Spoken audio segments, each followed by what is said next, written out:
નમસ્તે. ગયા લેક્ચરમાં આપણે ધોરણ 6માં ગુજરાતીમાં કાવ્ય 7 છે પગલે પગલે એનો આપણે લિંક દ્વારા સમજૂતી મેળવી હતી. આજે આપણે એ જ કાવ્ય ફરીથી ઇસેન્સ દ્વારા સમજીશું. પગલે પગલે કાવ્યનું નામ છે, એના કવિ છે આપણા સંત બાલ, અને એમનો જન્મ છે એ 26/8/1904 અને મૃત્યુ 26/3/1982ના રોજ થયેલું હતું. સંત બાલનો જન્મ મોરબી તાલુકામાં આવેલા ટોળ ગામમાં થયો હતો. સંત બાલનું સંસારી નામ શિવલાલ હતું. સંસારી નામ એટલે કે તેનું સમાજમાં રહેતા હતા એટલે એનું નામ હતું, જ્યારે સંસારી જીવન જીવતા હતા ત્યારે એમનું નામ હતું શિવલાલ. તેઓ ક્રાંતિકારી જૈન સંત હતા. જૈન ધર્મના તેઓ એક સંત હતા.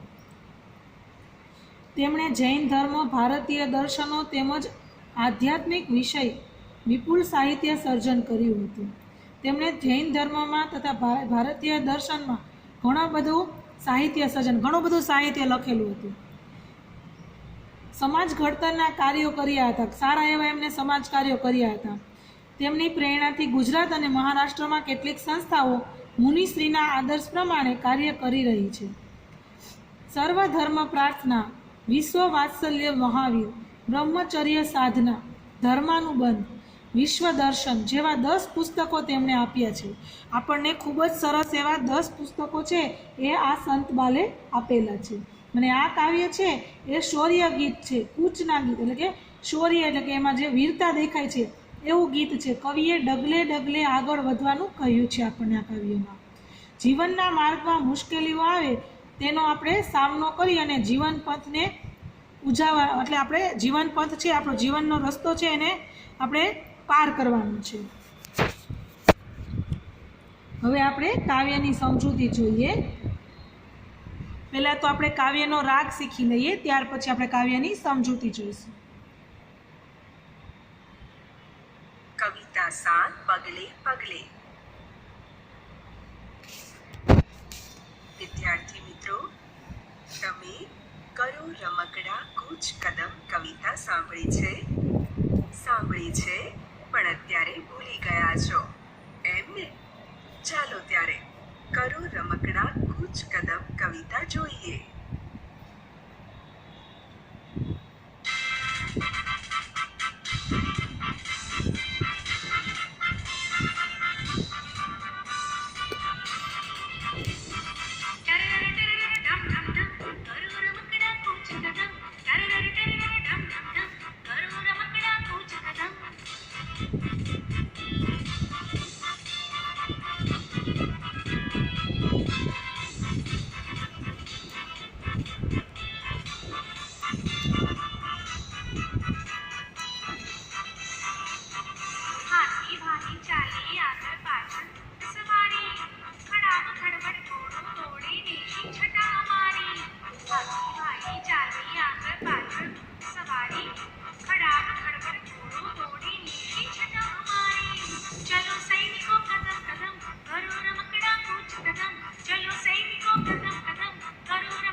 વિદ્યાર્થી મિત્રો, યાદ આવી ગઈ ને કવિતા? હા, પણ આખી કવિતા ફરી ક્યારેક સાંભળીશું. આ કવિતામાં જેવી રીતે આગળ વધવાની અને દેશની રક્ષાની વાત કરી છે, એવી જ રીતે સંતબાલ પોતાની કવિતા પગલે પગલેમાં મુશ્કેલીઓનો સામનો કરી જીવનમાં સતત આગળ વધવાની વાત કરે છે. આગળ વધવાનું પણ કોઈને દુખી કર્યા વગર. તો ચાલો આપણી પગલે પગલે કવિતા જોઈએ. ગીત.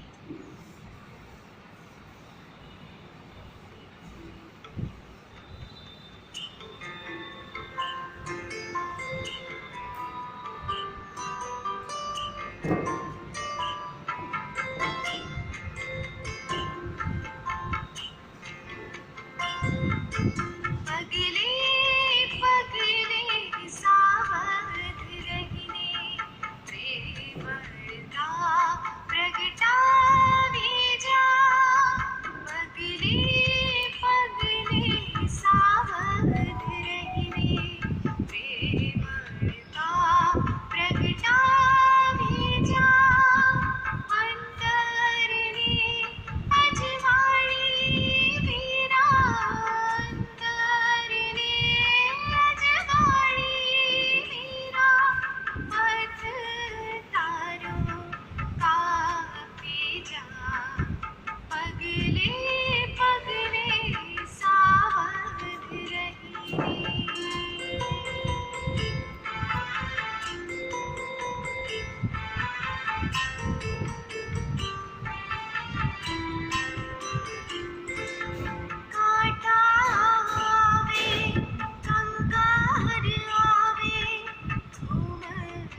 શબ્દ સમજૂતી.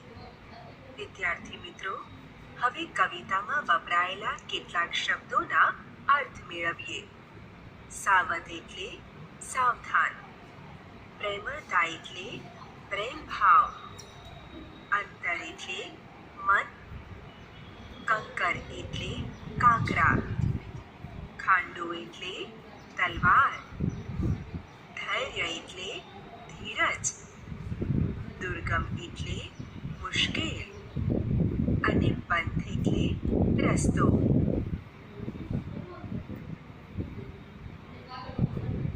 કવિતા સમજૂતી. પગલે પગલે સાવધ રહીને પ્રેમળતા પ્રગટાવીએ જા, અંતરને અજવાળી વીરા પથ તારો કાપીએ જા. આ કવિતામાં કવિ સંતબાલ માનવીઓને જણાવે છે કે હે ભાઈ, આ સંસારનો માર્ગ દુર્ગમ છે, મુશ્કેલ છે. અહીં પગલે પગલે મુશ્કેલી આવવાની સંભાવના છે. જીવનની દરેક ક્ષણે તું સાવધાન રહીને તને જે મળે તેમની સામે તું પ્રેમ ભાવ રાખીને ચાલજે. તારા મન હૃદયને શુભ વિચારોથી ભરીને તારા જીવનના પથ પર આગળ વધતો જા. આ પંક્તિમાં આપણને કહે છે, પગલે પગલે સાવધ રહીને પ્રેમળતા પ્રગટાવીએ જા. કવિ એમ કહે છે કે હે ભાઈ, આ સંસારનો માર્ગ છે એ ખૂબ જ દુર્ગમ એટલે મુશ્કેલ છે. અહીં પગલે પગલે એટલે કે ડગલે ડગલે મુશ્કેલી આવવાની સંભાવના છે. જીવનની દરેક પળે ક્ષણે એટલે દરેક સમયે તું સાવધાન રહીને તને જે મળે તેમની સાથે પ્રેમપૂર્વકનું વર્તન કરીને પ્રેમ ભાવ રાખીને ચાલજે. તારા મન હૃદયને શુભ વિચારોથી સારા વિચારોથી ભરીને તારા જીવનના રસ્તા પર આગળ વધતો જા. પથ એટલે રસ્તો. કાંટા આવે, કંકર આવે, ધોમ દખનતી રેતી આવે, ખાંડાની ધારે ને ધારે ધૈર્ય ધારી ચાલ્યો જા. દુર્ગમ પંથ કાપીએ જા. હે ભાઈ, જીવનના રસ્તા પર મુશ્કેલી રૂપી કાંટા આવશે તો વળી ક્યારેક અડચણ રૂપી પથ્થર આવશે. સૂરજના તાપમાં સખત તપેલી રેતી પર ચાલવું અને આ સંસારમાં જીવવું બંને એક સરખું છે. ખૂબ જ તપેલી રેતી જેવા દુઃખો અહીં અવારનવાર આવતા જ રહેશે. જીવવું એ તલવારની ધાર પર ચાલવા સમાન છે. આ મુશ્કેલ માર્ગ પર ખૂબ જ ધીરજ રાખીને ચાલતો રહેજે. આમ આ મુશ્કેલ માર્ગ કાપતો જા. કવિ કહે છે, કાંટા આવે, કંકોર આવે. કાંટા આવે એટલે કે કાંટા તારા જીવનના રસ્તા ઉપર ઘણી મુશ્કેલી રૂપી કાંટા આવશે તો વળી ક્યારેક અડચણરૂપી પથ્થર, કંકર એટલે પથ્થર પણ આવશે. સૂરજના તાપમાં સખત તપેલી રેતી છે, ધોમ ધકથી એટલે કે સૂર્યના તાપમાં તડકામાં ખૂબ જ તપેલી રેતી, એ પણ એના ઉપર પણ તારે ચાલવું અને આ સંસારમાં જીવવું બંને એક સરખું છે. આપણને ખબર છે કે ધગધગતી રેતી ઉપર ઘણીવાર બહુ જ તડકો, ઉનાળાના તડકા હોય ત્યારે તમે જોજો કે રેતી ઉપર ચાલશો તો તમારા પગ છે એ બહુ જ બળશે, આપણે ચાલી નહીં શકીએ. તો એ રેતી ઉપર ચાલવું જેટલું મુશ્કેલ છે એટલું જ મુશ્કેલ સંસારમાં જીવવું છે. આ બંને એક સરખું છે. કવિ આપણને કહે છે, ખૂબ જ તપેલી રેતી જેવા દુઃખો અહીં અવારનવાર આવતા જ રહેશે. આપણા જીવનમાં કહે છે કે આવી રીતે ઘણા દુઃખો છે એ આવતા રહેશે. તો જીવવું એ તલવારની ધાર પર, ખાંડાની ધાર એટલે કે તલવારની ધાર, ખાંડા એટલે તલવાર, તો કે તલવારની ધાર પર ચાલવા સમાન છે. તારા જીવનમાં આટલા દુઃખો આવે તો તારે તલવારની ધાર ઉપર આપણે ચાલી શકીએ એટલું મુશ્કેલી કે તારા જીવન છે એમાં તારે જીવવું થશે. પણ તો પણ તું આ મુશ્કેલ માર્ગ પર ખૂબ જ ધીરજ રાખીને ચાલતો જજે અને આમ આ મુશ્કેલ માર્ગ પર કાપતો જજે. એટલે કે આ મુશ્કેલ માર્ગ છે એને કાપતો જજે, એટલે કે એનું અંતર છે એ ઓછું કરતો જજે. હે કવિ કહે છે કે કાંટા આવે, કંકોડ આવે, ધોમ ધકતી રેતી આવે.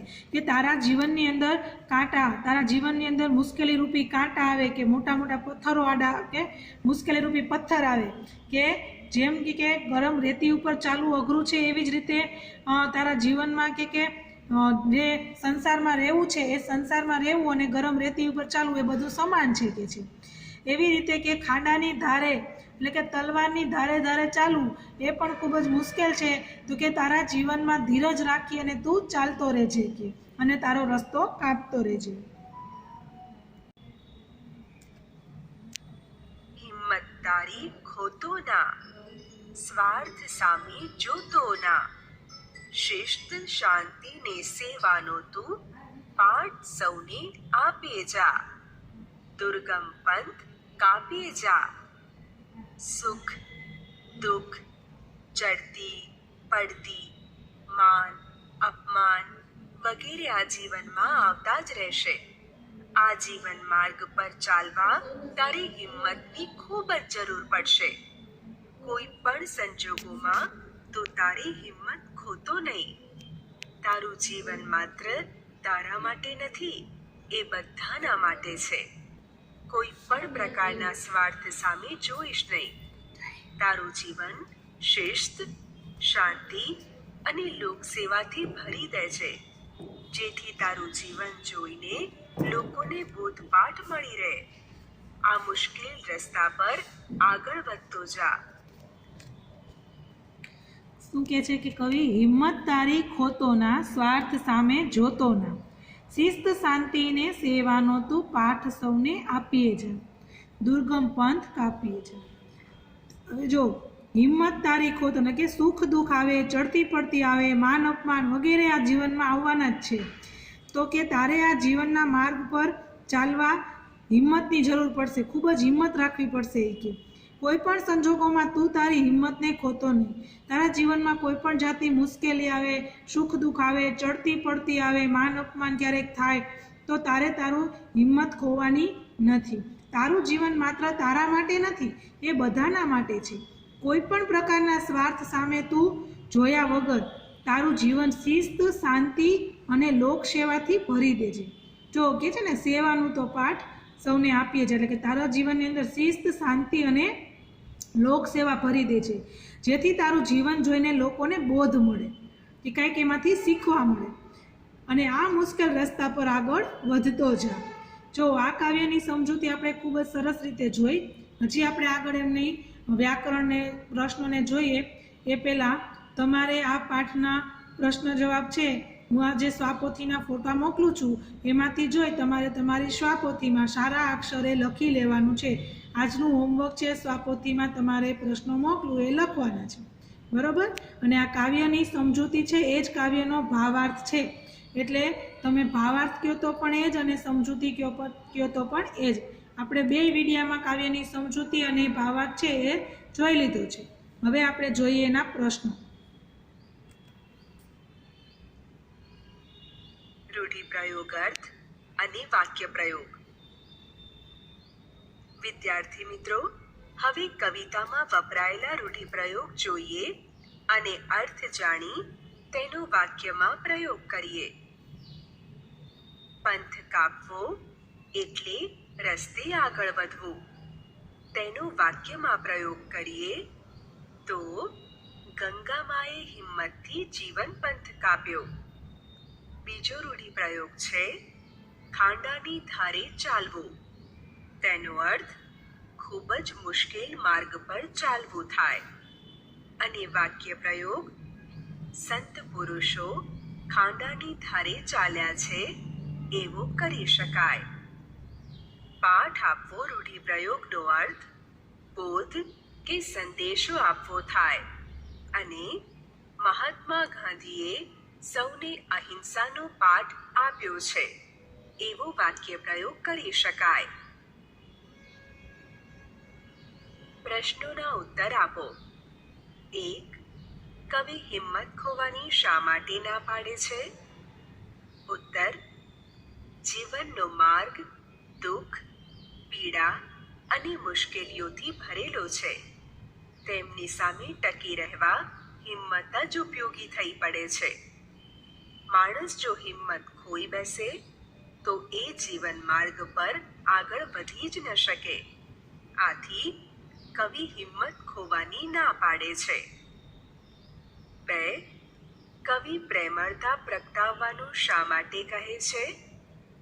ઉત્તર: જો તમારું હૃદય પ્રેમથી ભરેલું હશે તો તમે બીજા લોકોને પ્રેમ જ આપશો અને એ લોકો તમને પ્રેમ જ આપશે. મુશ્કેલીઓ, દુઃખો વગેરે સામે ટકી રહેવા પ્રેમ જ ઉપયોગી શસ્ત્ર છે. એટલે કવિ પ્રેમળતા એટલે કે પ્રેમભાવ પ્રગટાવવાનું કહે છે.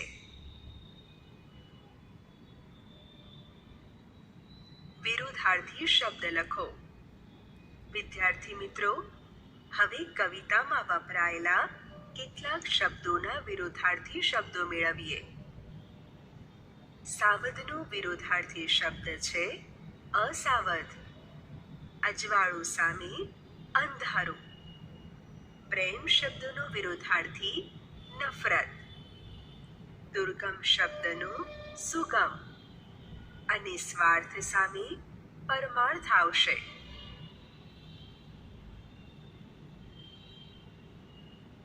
શબ્દકોશના ક્રમમાં ગોઠવો. વિદ્યાર્થી મિત્રો, અહીં આપેલા ધૈર્ય, પ્રેમળતા, શિસ્ત, પાદર, કંકર, હિંમત, પ્રસ્તુત, અપેક્ષા, ઘાસડી, જ્ઞાન, ક્ષમા અને ત્રિવિધ શબ્દોને શબ્દકોશના ક્રમમાં ગોઠવવાના છે. ત્યારબાદ આ શબ્દોના અર્થ શબ્દકોશમાંથી શોધવાના છે. સૌથી પહેલા સ્વરથી શરૂ થતા શબ્દો આવશે. તેમાં અપેક્ષા એક જ શબ્દ છે. ત્યારબાદ કક્કાવારીના ક્રમ મુજબ કંકર, ક્ષમા, ઘાસડી, જ્ઞાન, ત્રિવિધ, ધૈર્ય, પાદર, પ્રસ્તુત, પ્રેમળતા, શિસ્ત અને અંતમાં હિંમત શબ્દ આવશે. વિદ્યાર્થી મિત્રો, હવે આ શબ્દોના અર્થ સાથી મિત્રની મદદથી મેળવો અને શિક્ષકશ્રીને બતાવો. ક્રમમાં ગોઠવો. વિદ્યાર્થી મિત્રો, નીચે આપેલી પંક્તિના શબ્દો આડાઅવળા થઈ ગયા છે. એ શબ્દોને ક્રમમાં ગોઠવવાના છે અને પછી મૂળ પંક્તિ સાથે સરખાવવાના છે અને શું ફેર પડ્યો એ જણાવવાનું છે. તો ચાલો પ્રથમ પંક્તિ જોઈએ. 1. સાવધ પગલે રહીને પગલે જા પ્રેમળતા પ્રગટાવીએ.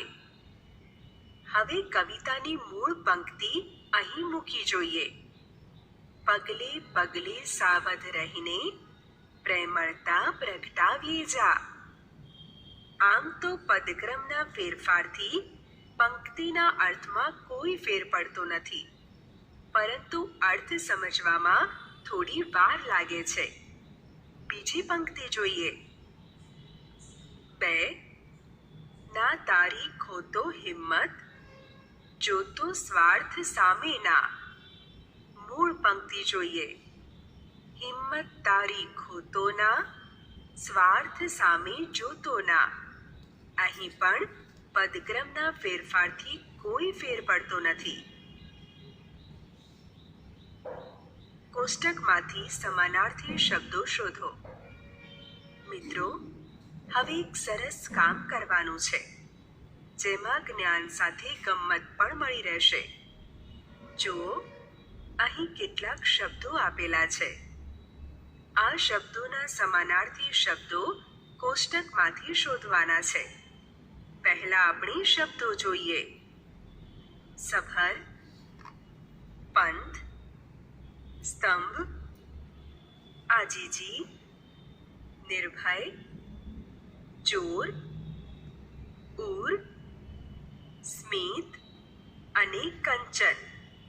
એમાં પહેલા સભર શબ્દનો સમાનાર્થી ભરપૂર શબ્દ પર નમૂના માટે ગોળ કરેલું જ છે. પંથ એટલે શું થાય? પંથ એટલે રસ્તો. જુઓ, રસ્તો ક્યાં લખેલું છે? આ મળી ગયું. સ્તંભ એટલે શું થાય? સ્તંભ એટલે થાંભલો. ક્યાં છે થાંભલો? આ રહ્યો ઊભી હરોળમાં. આજીજી એટલે શું? અરે વાહ, સાચો જવાબ. પણ વિનંતી કોષ્ટકમાં ક્યાં લખેલું છે? જે શબ્દો મળે તેના પર ગોળ કરતા જઈએ. હવે નિર્ભય શબ્દ આવ્યો. સાવ સહેલું. આ રહ્યો નીડર શબ્દ. ચોરનો સમાનાર્થી બળ થાય અને ઉરનો સમાનાર્થી હૃદય થશે. વિદ્યાર્થી મિત્રો, સ્મિત અને કંચન શબ્દના સમાનાર્થી શોધો, તેના પર ગોળ કરો અને શિક્ષકશ્રીને બતાવો. ભાષા સજ્જતા. વિદ્યાર્થી મિત્રો, તમારા દરેકના નામ છે. તમને થશે, આ કેવો પ્રશ્ન છે? નામ તો હોય જ ને. નામ ન હોય તો ઓળખાણ કઈ રીતે થાય? વ્યક્તિના નામ હોય, પ્રાણીના નામ હોય, પદાર્થના પણ નામ હોય. આ નામને સંજ્ઞા કહેવાય. તમે 5મા ધોરણમાં સંજ્ઞા નામ વિશે શીખી ગયા છો. જુઓ, ઝાડ એક સંજ્ઞા છે. એમાં બધા જ પ્રકારના ઝાડ આવી જાય. એટલે કે ઝાડ સંજ્ઞા આખી જાતિનું સૂચન કરે છે. એટલે એને જાતિવાચક સંજ્ઞા કહેવાય. તેના કેટલાક ઉદાહરણ જોઈએ. નદી, પર્વત, સરોવર, પશુ, પંખી, નગર, ગામ, શાળા અને ફૂલ. જો જાતિવાચક સંજ્ઞા, આપણે સંજ્ઞા તમે 5મા ધોરણમાં ભણી જ ગયા છો. એમાં આપણે આમાં આવે છે જાતિવાચક. જાતિ એટલે કે કોઈ પણ જાતિ હોય એની આખી જાતિનો સમાવેશ છે. જો ઝાડ બોલીએ તો કોઈ પણ ઝાડ આવે, લીમડાનું, પીપળાનું, વડનું, કોઈ પણ ઝાડ આવી શકે. એટલે એ આખી ઝાડ છે એની જાતિ થઈ. એ રીતે નદી, તો નદીમાં પણ કોઈ પણ નદી હોય. નર્મદા, ગોદાવરી, કેટલી નદીઓ છે, બરાબર? તો એ કોઈ પણ નદી છે એ આખો સમૂહ, નદીઓનો સમૂહ છે, એ આવી જાય. બધી નદીઓ એમાં આવી જાય. પર્વતમાં પણ એમ જ. હિમાલય, શેત્રુંજય, ગિરનાર, આ બધા પર્વત છે એ પર્વત બધા આખી જાતિ પર્વતની એ પર્વત શબ્દમાં આવી જાય. એટલે એ બધા શબ્દ છે એ જાતિવાચક સંજ્ઞા રજૂ કરે છે કે એમાં આખી જાતિનો સમાવેશ થતો હોય. સરોવર છે તો સરોવર પણ એના નામ ઘણા અલગ અલગ સરોવર હોય, પણ સરોવર ખાલી બોલો એટલે બધા સરોવર એમાં આવી જાય. પશુ, તો પશુમાં તો આપણને ખબર છે ગાય, ભેંસ, કૂતરો, બળદ, આ બધા પશુઓ કહેવાય. જો આપણે કઈ ગાય ખાલી કહીએ તો એ વ્યક્તિવાચક નામ કહેવાય. પણ પશુ, તો પશુમાં કોઈ પણ પશુ હોઈ શકે, એટલે એ જાતિ કહેવાય, આખી પશુની જાતિ. પંખી, તો પંખીમાં પણ એમ જ કોઈ પણ પંખી હોઈ શકે, તો એ પણ આખી જાતિ પંખીની. નગર એટલે શહેર કે ગામ, તો કોઈ પણ ગામ હોઈ શકે. ગામ, નગર એ બંનેમાં. શાળા, તો કોઈ પણ સ્કૂલ હોઈ શકે. આપણે ખબર જ છે કે આખા રાજકોટમાં કેટલી સ્કૂલો છે, તો એ બધી સ્કૂલો છે એને આપણે શાળા કહીએ એટલે બધી સ્કૂલોનો સમાવેશ આ શાળામાં થઈ જાય. એટલે આખી જાતિ આવી જાય શાળાની. ફૂલ, તો ફૂલમાં પણ ગુલાબ, મોગરો, ચંપો, ચમેલી, દરેક જાતના જુદા જુદા ફૂલ હોય છે. પણ ખાલી ફૂલ બોલીએ એટલે કોઈ પણ ફૂલ હોઈ શકે, આખી જાતિનો ઉલ્લેખ થાય છે. એટલે આને કહેવાય જાતિવાચક સંજ્ઞા. આ બધા છે જાતિવાચક સંજ્ઞાના ઉદાહરણો. પણ એમાં જો આપણને એમ કીધું હોય કે ગુલાબનું ફૂલ, તો આપણે એને વ્યક્તિવાચક કહેવાય, કેમ કે એ પ્રોપર નામ આપણને આપ્યું છે. એવી રીતે આપણને કીધું હોય નર્મદા નદી, તો નર્મદા નદી છે એ પણ આપણે પ્રોપર નામ કહેવાય, એટલે વ્યક્તિવાચક કહેવાય. જે સંજ્ઞા આખી જાતિને લાગુ પડે છે તેમજ દરેક વસ્તુ કે વ્યક્તિને લાગુ પડે છે તેને જાતિવાચક સંજ્ઞા કહે છે. હવે આ સંજ્ઞાઓ જુઓ. વલ્લભભાઈ, ગાંધીજી, પ્રિયા, કબીરવડ, હિમાલય, ગંગા નદી, ભાવનગર, સુરત.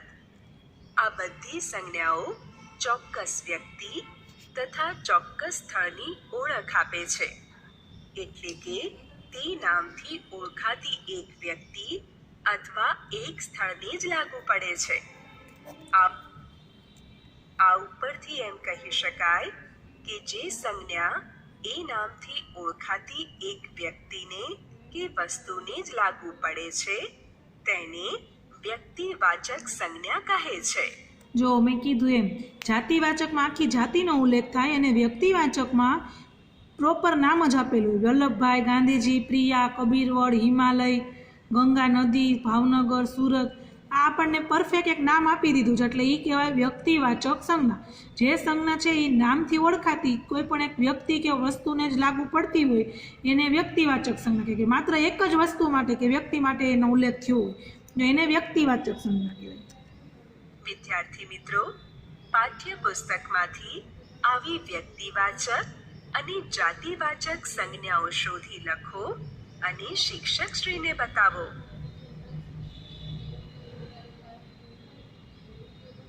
પ્રવૃત્તિ.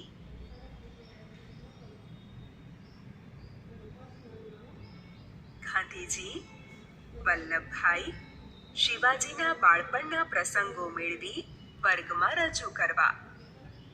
શૌર્ય ગીત અંક તૈયાર કરવો. ડગલું ભર્યું કે ના હટવું કવિ નર્મદનું કાવ્ય મેળવી પ્રાર્થના સભામાં રજૂ કરવું. હવે આજના હોમવર્કમાં તમારે સ્વાપોથીના ફોટા મોકલું છું, એમાંથી સ્વાપોથી તમારે તમારી ઉતારી લેવાની છે. અને તમે સરસ રીતે કાવ્ય સમજી ગયા હશો તો આ કાવ્ય છે એ આપણે પાકું પણ કરી લેવાનું છે. રાગ મેં તમને બતાવ્યો છે તો રાગ પ્રમાણે તમારે કાવ્ય પાકું કરી લેવાનું છે.